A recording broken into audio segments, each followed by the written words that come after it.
नमस्कार साथियों, मैं आपका दोस्त विकास कुमार। आज हम एक बहुत महत्वपूर्ण विषय पर बात करने वाले हैं, वो भी बजट पे, इंडियन बजट पे।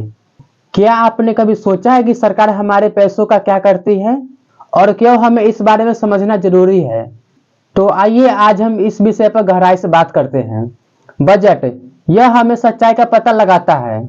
जैसे हम अपने घर में आमदनी और खर्च की लिस्ट बनाते हैं, वैसे ही एक लिस्ट सरकार बनाती है कि वो कहाँ पे पैसा बनाएगी और कहाँ पे वह पैसा खर्च करेगी। इस लिस्ट को हम एनुअल फाइनेंशियल लिस्ट कहते हैं। हर साल फाइनेंस मिनिस्टर को यह लिखित हिसाब देना पड़ता है। इस हिसाब में होते सरकार की आमदनी, खर्च और लोन से जुड़े हुए विशेष तथ्य।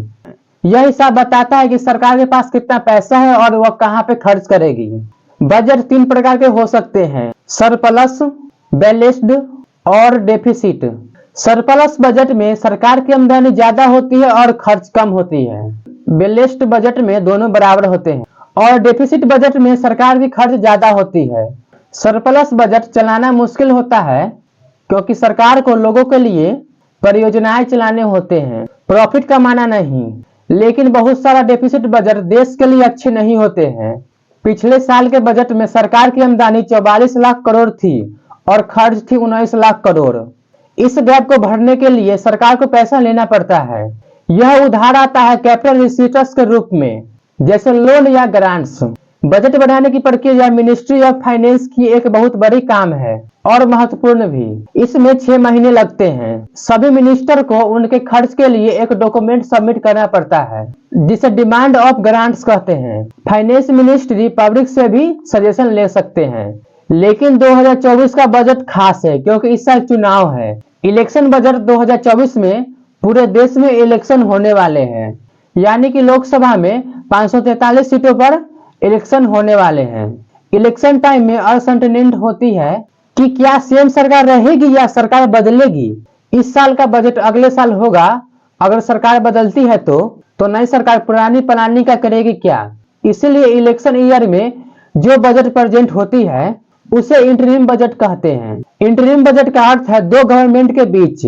इस समय जो पैसा सरकार के पास आता है वह कंसोलिडेट फंड में सरकार के पास जाती है और इस फंड से सारे खर्च किए जाते हैं।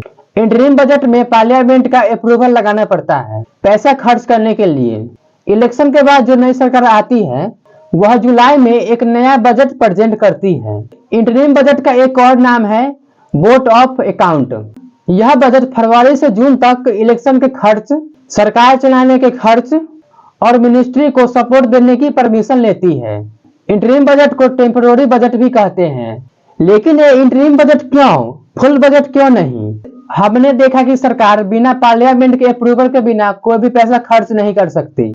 एक बजट उन्हें सिर्फ एक फाइनेंशियल ईयर तक खत्म होने तक पैसा खर्च करने की परमिशन देती है। पिछली बार जब इंटरिम बजट प्रेजेंट हुआ था 2019 में, तो पीयूष गोयल जी ने कुछ अनाउंसमेंट किए थे। उन्होंने सैलरीड लोगों के लिए स्टैंडर्ड्स डिडक्शन बढ़ाया, पीएम किसान स्कीम लॉन्च की और बेरोजगारों के लिए पेंशन अनाउंस किए। ऐसे ही 2014 के बजट में मैन्युफैक्चरिंग को बढ़ावा देने के लिए आइटम्स का एक्साइज ड्यूटी कम कर दी और एजुकेशन लोन्स के इंटरेस्ट पर सेंट्रल गवर्नमेंट को प्रोवाइड किए थे।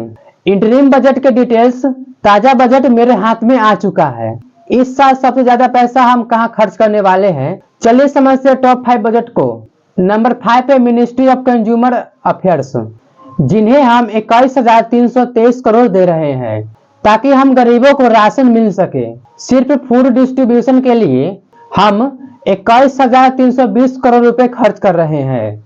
नंबर 4 पे है रेलवे, जिन्हें हम 2,55,393 करोड़ रुपया दे रहे हैं। हमें रेलवे को अपग्रेड करने की जरूरत है। कई सारे ओल्ड बोगीज को हम वंदे भारत स्टैंडर्ड्स में अपग्रेड कर रहे हैं। नंबर 3 पे ministry of road highway transport, जिन्हें हम 2,78,000 करोड़ रुपया दे रहे हैं। यह फिगर बड़ी लगती है, लेकिन क्या यह रेवेन्यू एक्सप्रेस है या कैपिटल एक्सप्रेस? नंबर 2 पे डिफेंस, देश की बॉर्डर को सुरक्षा रखने के लिए हम पूरे 6,21,540 करोड़ रुपए दे रहे हैं। यहाँ पर यह समझना इम्पोर्टेंट है कि हम 1,72,000 करोड़ रुपए कैपिटल आउटलेट के तौर पर खर्च कर रहे हैं। और डिफेंस पेंशन पर 1,43,205 करोड़ रुपए खर्च कर रहे हैं।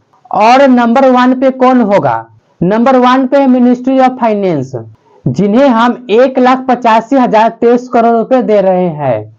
क्या मिनिस्ट्री ऑफ फाइनेंस इतनी सारे पैसों का करती है क्या? तो लोन के इंटरेस्ट पर जाती है 1,19,40 करोड़ रुपए का। यह समझना इम्पोर्टेंट है कि यह हमारा टैक्स है, लेकिन फिर भी यह हमारा देश डेफिसिट बजट पे चलता है और हमारा बजट का एक बड़ा हिस्सा लोन को चुकाने में खर्च होता है। इंटरिम बजट एक टेम्पोररी बजट है जो फरवरी से जून तक के खर्च के लिए होते हैं। इसमें पार्लियामेंट का अप्रूवल भी लगाना पड़ता है, लेकिन यह नंबर फाइनल नंबर नहीं है, क्योंकि इलेक्शन में कुछ भी हो सकता है। सरकार सेम रह सकती है या फिर सरकार बदल सकती है, इसलिए इस सारे नंबर से ज्यादा सरकार की सोच समझना जरूरी है। भारत सरकार इन पे ध्यान देती है। Middle class housing plan, medical college, anganwadi, food loan reduction, private research investment और डोमेस्टिक पे। पॉलिटिक्स के बारे में अगर आप सोचिए तो इस साल इलेक्शन है, वो भी 2024 में, यानी कि रेडी पॉलिटिक्स के बारे में सोचे तो अभी बड़ी अनाउंसमेंट होनी चाहिए थी, जिन्हें लोगों को सेफ गवर्नमेंट चुनने के लिए मौका मिलती, लेकिन ऐसा कुछ हुआ नहीं। इसके वजह से इंटरनेट पर मीम्स बन रहे हैं और वह उभर के बाहर आ रहे हैं। बजट समझना और पढ़ना जरूरी है, जिससे हमें यह पता चलता है कि हमारा पॉलिटिकल लीडर पैसा को कहां पे खर्च कर रहे हैं, उसका विजन समझ में आता है और हम यहाँ पे एनालिसिस कर सकते हैं कि क्या वह देश के फायदे में डिसीजन ले रहे हैं। मिनिस्ट्री को किस चीज पे फोकस करना चाहिए, यह हमें ध्यान देना होगा कि देश को इम्प्रूव कैसे करें। यह सब हम सिटीजन्स को सोचना पड़ेगा। हमारा देश एक डेमोक्रेसी है और यह हमारे पैसों से चल रहा है, इसीलिए ये हमें जरूरी है कि हम इस पे ध्यान दें और सही रास्ते चुने। तो दोस्तों, आज हमने यह देखा कि बजट क्या होता है और क्यों हमें इसे समझना जरूरी है। ये हमारा पैसा है जो सरकार हमारे बदले खर्च करती है, इसलिए हमें जानकारी होना बहुत जरूरी है कि बजट क्या है। अगर ये वीडियो आपको पसंद आया है तो वीडियो को लाइक करें, शेयर करें, सब्सक्राइब करें, ताकि आने वाले वीडियो को आप देख सकें। साथ ही ऐसे ही इंफॉर्मेटिव वीडियो से जुड़े रहे आप। बहुत बहुत धन्यवाद।